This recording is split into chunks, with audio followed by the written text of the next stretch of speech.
एक और धन्य दिन की कामना करते हुए मैं प्रभु का आभारी हूँ और विशेष करके मैं आज एक बार फिर से सार्थक जीवन के मनन की ओर अपने श्रोतागणों के साथ बढ़ना चाहता हूँ।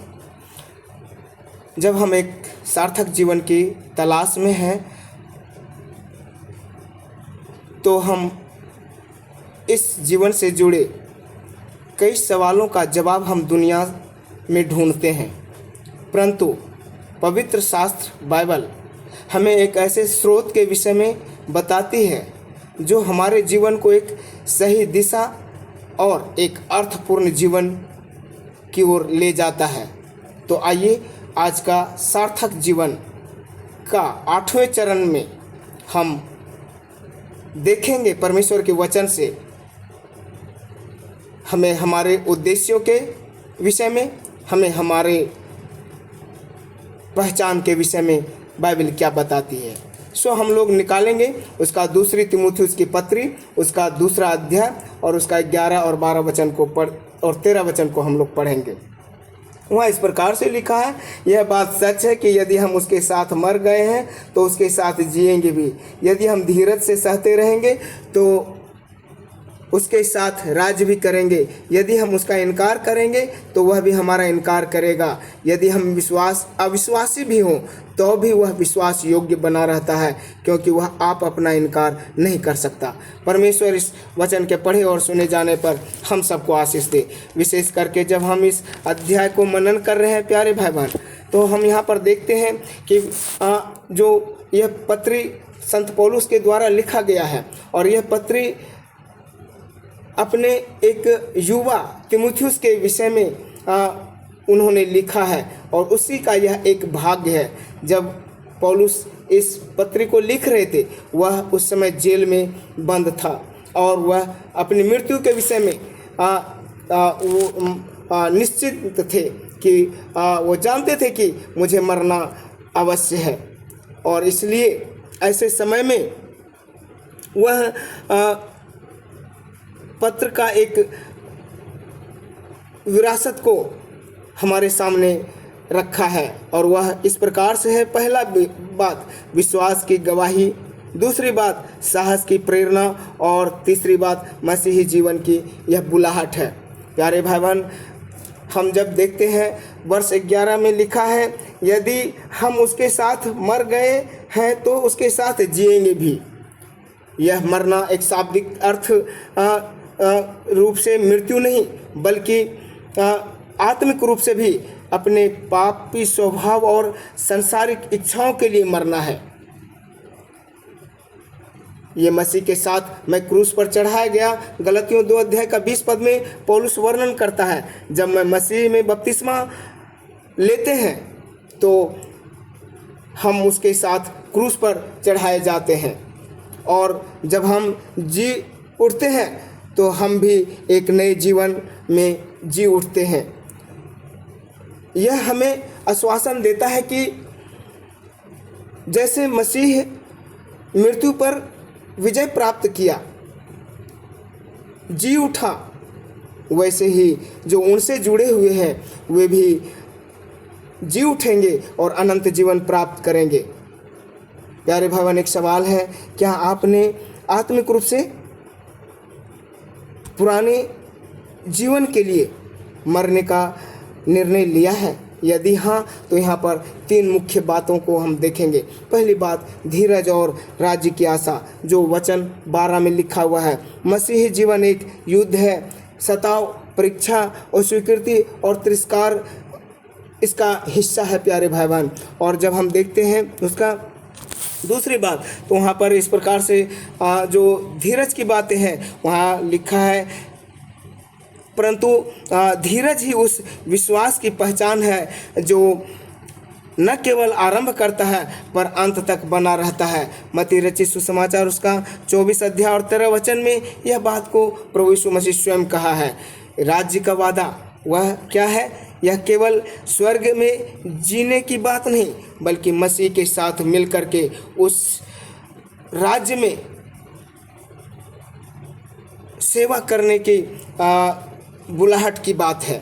सो इसलिए यहाँ पर हम देखते हैं कि याकूब उसका 1 अध्याय और उसका 12 वचन में याकूब इस प्रकार से वह लिखता है कि धन्य है वह मनुष्य जो परीक्षा में स्थिर रहता है, क्योंकि वह जीवन का मुकुट पाएगा।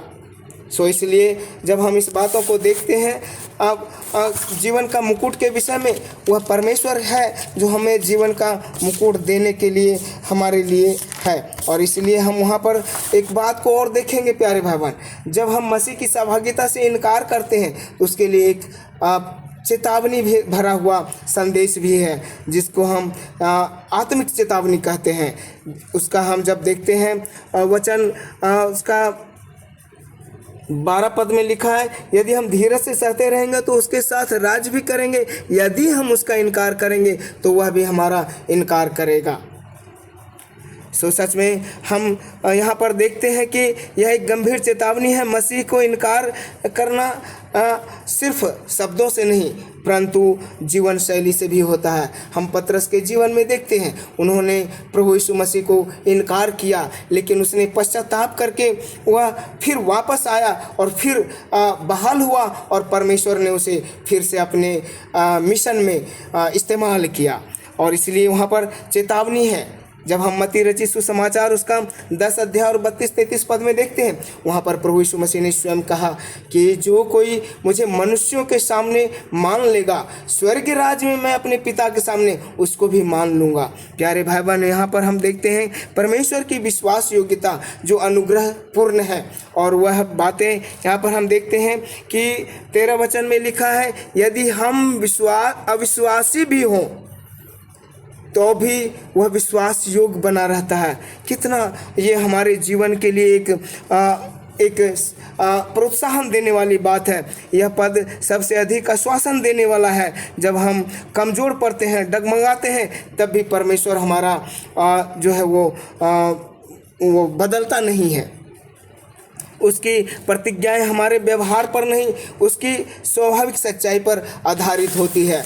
और इसलिए हम देखते हैं कि वह हमें धैर्य से वापस बुलाता है, और जब हम पश्चाताप करते हैं वह हमें फिर से अपनाता है। उदाहरण के स्वरूप में हम जब यशायाह उसका 49 अध्याय और उसका 15 पद में देखते हैं, प्रभु कहता है कि स्त्री अपने दूध पीते बच्चे को भूल सकता है परंतु मैं तुझे कभी नहीं छोड़ूंगा। सच में हमारा एक जो बुलाहट है, जो एक उस बुलाहट के प्रति हमारी क्या जिम्मेवारी है, इस बात को हमें देखना और इस बात में हमें आगे बढ़ना अनिवार्य है। प्यारे भगवान, यहाँ पर लिखा है कि हम पहली बात, क्या अपने मसीह के साथ मरने और जीने का अनुभव किया है?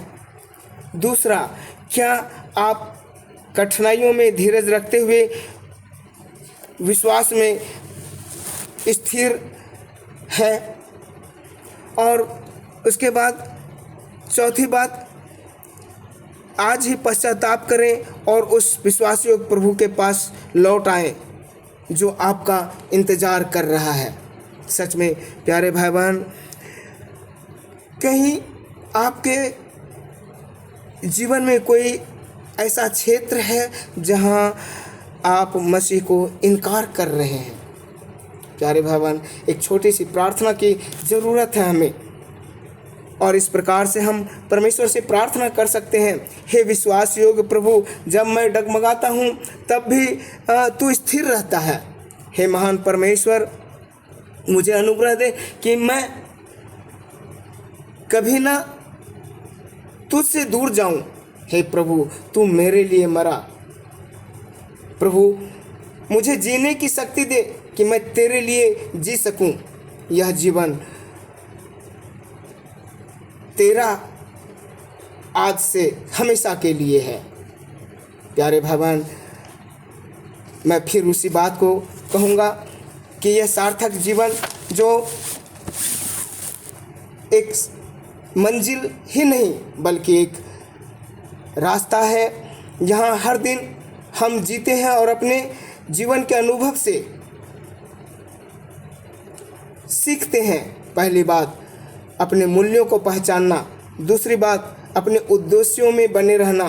तीसरी बात, परमेश्वर और परिवार के साथ एक अच्छा संबंध रखना। चौथी बात, परमेश्वर की कृतज्ञता का अभ्यास करते रहना। और पांचवी बात, खुद का सुरक्षित रहना। परमेश्वर आज के वचन के द्वारा हम सबको आशीष दे। फिर से एक बार सबको मेरा जय मसीह। धन्यवाद। परमेश्वर आप सबों को आशीष दे।